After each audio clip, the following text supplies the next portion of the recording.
Bakal calon Bupati dan Wakil Bupati Kabupaten Maros, Haidir Syam Suhartina Bohari, resmi mendaftarkan diri di KPU Maros pada Rabu 28 Agustus 2024. Pasangan ini melenggang maju dengan memborong seluruh rekomendasi parpol. Petahana Haidir Syam Suhartina dipastikan tanpa lawan. Keduanya akan berhadapan dengan kotak kosong di Pilkada 2024 mendatang.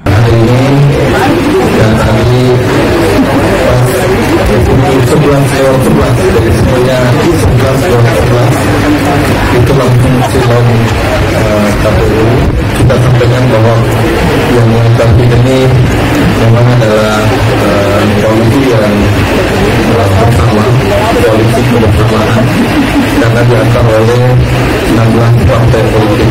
Untuk kedepannya pasangan tiga keren ini akan terus melanjutkan proses pembangunan kita di kawasan Maros. Isinya adalah Maros sejahtera, maju dan berkelanjutan di tingkat Maros Sejuk 2029. Usai menerima berkas pendaftaran, KPU Maros akan melakukan verifikasi administrasi, perihal validasi dan keabsahan persyaratan.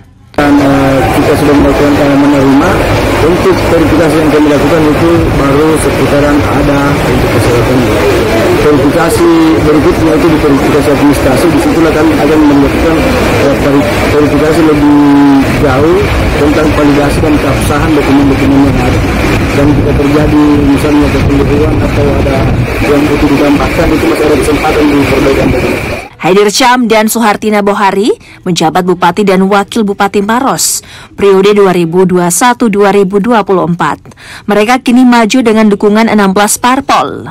Hanya Partai Umat dan Partai Garuda yang tak memberi rekomendasi lantaran kedua parpol disebut tak bisa dihubungi.